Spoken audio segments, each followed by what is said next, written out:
Hello friends, welcome to Vivi's Kitchen. இன்னைக்கு நம்ம சேனல்ல டேஸ்டியான இறால் தம் பிரியாணி வீட்லயே எப்படி சூப்பரா prepare பண்றதுன்னு சொல்லப் போறேன். அதுக்கான தேவையான பொருளை ஃபர்ஸ்ட் சொல்லிடுறேன். 2 டம்ளர் பாஸ்மதி அரிசி தண்ணியில 2 டைம்ஸ் வாஷ் பண்ணதுக்கு அப்புறம் கரெக்ட்டா half an hour ஊற வச்சுக்கோங்க. தேவையான அளவு ஆயில் எடுத்துக்கலாம். 5 டீஸ்பூன் இஞ்சி பூண்டு பேஸ்ட் எடுத்துக்கலாம். 5 டீஸ்பூன் தயிர் எடுத்துக்கலாம். தயிர் கெட்டியாக இருக்கணும். தேவையான அளவு உப்பு எடுத்துக்கலாம். 1.5 டீஸ்பூன் காஷ்மீரி மிளகாய் தூள் எடுத்து வச்சுருக்கேன். ஏன்னா நம்ம தம் பிரியாணியில் கலர் பவுடர் எதுவுமே சேர்க்க போகிறது கிடையாது. அதனால நான் இன்றைக்கி காஷ்மீரி மிளகாய் தூள் எடுத்து வச்சுருக்கேன். கொத்தமல்லி புதினாவை நல்லா 2 டைம்ஸ் தண்ணியில் வாஷ் பண்ணி வச்சுக்கோங்க. 2 சின்ன சைஸ் பிரியாணி இலை, 2 சின்ன சைஸ் பட்டை எடுத்து வச்சுருக்கேன். 4 ஏலக்காய், 5 கிராம்பு, 1 ஸ்டார் ஸ்பைஸ் எடுத்து வச்சுருக்கேன். 3 மீடியம் சைஸ் பெரிய வெங்காயம் இந்த மாதிரி நீல நீளமாக நறுக்கி வச்சுக்கோங்க. 2 பச்சை மிளகாய், 3 மீடியம் சைஸ் தக்காளியை இந்த மாதிரி நறுக்கி வச்சுக்கோங்க. தேவையான அளவு இறால் எடுத்து வச்சுக்கோங்க. இறாலை 2 டைம்ஸ் நல்லா தண்ணியில் வாஷ் பண்ணதுக்கப்புறம் கல் உப்பு மஞ்சள் தூள் போட்டு நல்லா க்ளீன் பண்ணி வச்சுக்கோங்க. ஸ்டவ் ஆன் பண்ணிவிட்டு இந்த மாதிரி ஒரு பாத்திரத்தில் ஆயில் சேர்த்துக்கலாம். இந்த அளவுக்கு ஆயில் சேர்த்துக்கோங்க. ஆயில் நல்லா ஹீட் ஆனதுக்கப்புறம் நம்ம எடுத்து வச்சுருந்த பட்டை ஐட்டம்ஸில் சேர்த்துக்கலாம். இதெல்லாம் லைட்டாக பொரிஞ்சதுக்கப்புறம் நம்ம கட் பண்ணி வச்சுருந்த வெங்காயம் சேர்த்துக்கலாம். வெங்காயம் வதங்கிறதுக்காக கொஞ்சமாக உப்பு சேர்த்துக்கலாம். இப்போ நம்ம வெங்காயத்தை நல்லா வதக்கிக்கலாம்.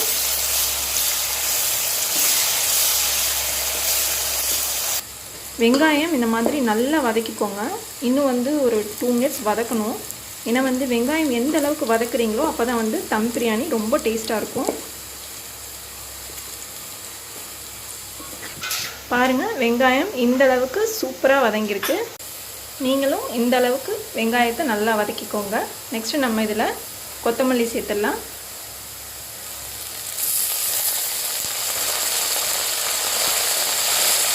கொத்தமல்லியும் நல்லா வதக்கிக்கோங்க. நெக்ஸ்ட்டு நம்ம எடுத்து வச்சுருந்த புதினா இலை சேர்த்துக்கலாம். அதையும் சேர்த்து நல்லா வதக்கிக்கலாம்.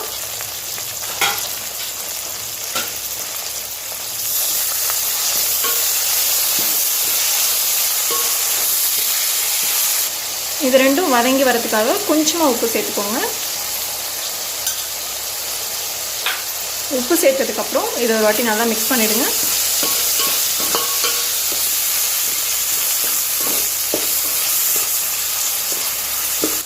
நெக்ஸ்ட் நம்ம இதில் பச்சை மிளகாய் சேர்த்துக்கலாம். பச்சை மிளகாய் சேர்த்ததுக்கப்புறம் இதையும் சேர்த்து லைட்டாக வதக்கிக்கோங்க.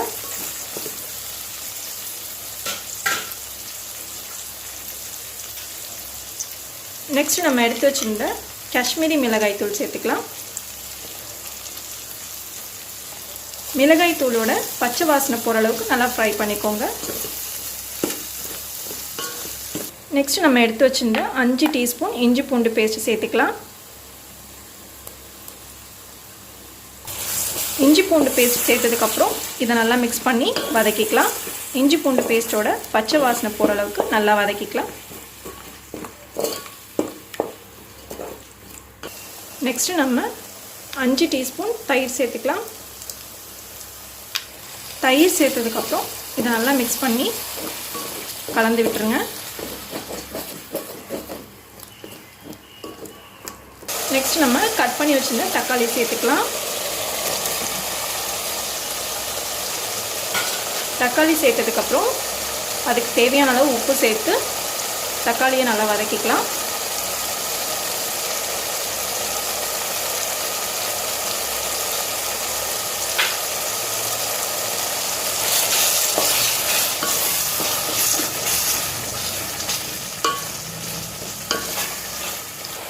தக்காளி நல்லா வதங்கிருச்சு. எண்ணெயெல்லாம் நல்லா பிரிஞ்சு வந்திருக்கு பாருங்கள். இப்போ நம்ம தண்ணி சேர்த்துக்கலாம். நம்ம 2.5 டம்ளர் பாசுமதி அரிசிக்கு 5 டம்ளர் தண்ணி சேர்த்துக்கலாம். தண்ணி சேர்த்ததுக்கப்புறம் ஒரு வாட்டி நல்லா மிக்ஸ் பண்ணதுக்கப்புறம் நம்ம ஒரு மூடி போட்டு நல்லா கொதிக்க விட்டுடலாம். நான் இந்த மாதிரி ஒரு பிளேட் இன்றைக்கி யூஸ் பண்ணியிருக்கிறேன். பாருங்கள், சைடெலாம் நல்லா ஆவி வருது. பிளேட்டில் சைட்ஸ்லலாம் நல்லா ஆவி வந்ததுக்கப்புறம் நம்ம இந்த பிளேட்டை ரிமூவ் பண்ணிக்கலாம். இப்போ நம்ம லோ ஃப்ளேம் வச்சுக்கலாம். லோ ஃப்ளேம் வச்சதுக்கப்புறம் ஒரு வாட்டி மிக்ஸ் பண்ணிக்கலாம். இந்த மாதிரி நல்லா மிக்ஸ் பண்ணதுக்கப்புறம் உப்பு உங்களுக்கு கரெக்டாக இருக்கான்னு செக் பண்ணிவிட்டு தேவைப்பட்டால் சேர்த்துக்கோங்க. நெக்ஸ்ட்டு நம்ம எடுத்து வச்சுருந்த இறால் சேர்த்துக்கலாம். இறால் சேர்த்ததுக்கப்புறம் லோ ஃப்ளேமில் வச்சு மூடி போட்டு நம்ம கரெக்டாக 15 மினிட்ஸ் இதை வேக வச்சுக்கலாம். லோ ஃப்ளேம்லேயே வேக வச்சுக்கோங்க.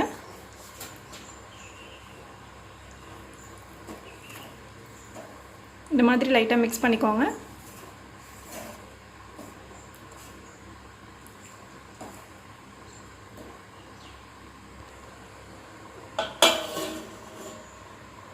கரெக்டாக 15 மினிட்ஸ் மட்டும் வேக வச்சுக்கோங்க. இப்போது கரெக்டாக 15 மினிட்ஸ் ஆகிருக்கு. நம்ம இதை ஓப்பன் பண்ணி பார்க்கலாம். இப்போது இதை ஒரு வாட்டி நல்லா மிக்ஸ் பண்ணிக்கலாம்.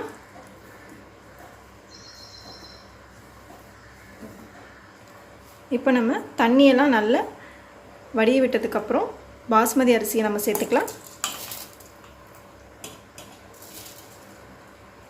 அரிசி சேர்த்ததுக்கப்புறம்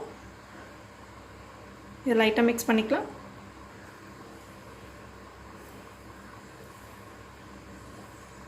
இந்த மாதிரி எல்லா பக்கமும் நல்லா மிக்ஸ் பண்ணிக்கோங்க. இப்போ நம்ம ஹை ஃப்ளேம் வச்சுக்கலாம். சென்டராக இந்த மாதிரி கிண்டி விட்டுட்டே இருங்க. அதாவது அரிசி லெவலுக்கு இந்த கிரேவி வந்து கரெக்டாக இருக்கணும். அந்த அளவுக்கு நம்ம வந்ததுக்கப்புறம் நம்ம தம் போட்டுடலாம். இந்த மாதிரி நீங்கள் மிக்ஸ் பண்ணாமல் இருந்தீங்கன்னா அடி பிடிச்சிரும்.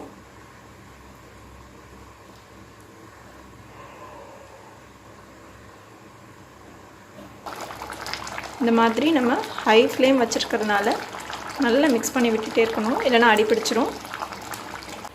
இப்போ பாருங்கள், அரிசி லெவலுக்கு நமக்கு கிரேவி ரெடி ஆயிடுச்சு. நெக்ஸ்ட் நம்ம தம் போட்டுடலாம். இந்த மாதிரி நல்லா லெவல் பண்ணதுக்கப்புறம் நம்ம பிளேட் போட்டு மூடிடலாம். பிளேட்டுக்கு மேலே நம்ம ஒரு பாத்திரத்தில் தண்ணி சேர்த்துட்டு அது மேலே வெயிட்டுக்கு வச்சிடலாம். நல்லா கனமான பாத்திரமாக வச்சுக்கோங்க. லோ ஃப்ளேமில் கரெக்டாக 15 மினிட்ஸ் இதே மாதிரி தம் போட்டுருங்க. இப்போது கரெக்டாக 15 மினிட்ஸ் ஆயிருக்கு. நம்ம இதை ஓப்பன் பண்ணி பார்த்துடலாம்.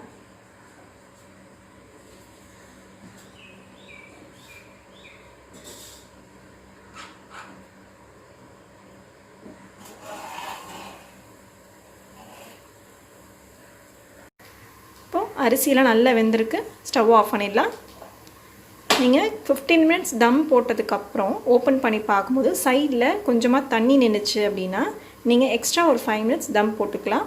இந்த மாதிரி நல்லா அரிசி உதிரி உதிரியாக வந்ததுக்கப்புறம் ஸ்டவ் ஆஃப் பண்ணிக்கோங்க.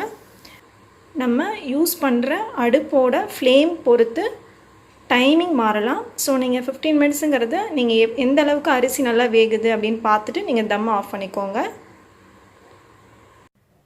பாருங்கள் ஃப்ரெண்ட்ஸ், இப்போ நமக்கு டேஸ்டியான இறால் தம் பிரியாணி ரெடி ஆயிடுச்சு. இதை நீங்கள் வீட்டில் கண்டிப்பாக ட்ரை பண்ணி பாருங்கள். இது வந்து எல்லாரோட ஒரு ஃபேவரட்டான டிஷ். இது வரைக்கும் நம்ம விபிஸ் கிச்சன் சேனலை நீங்கள் சப்ஸ்கிரைப் பண்ணாமல் இருந்தீங்கன்னா சப்ஸ்கிரைப் பண்ணிவிடுங்க. பக்கத்தில் இருக்கிற பெல் ஐக்கானையும் கிளிக் பண்ணி வச்சுக்கோங்க. அப்போ தான் நான் போடுற புது புது வீடியோஸில் உங்களுக்கு அப்டேட்டடாக வந்து சேரும். லைக் பண்ணுங்கள், ஷேர் பண்ணுங்கள், கமெண்ட் பண்ணுங்கள். Thank you friends.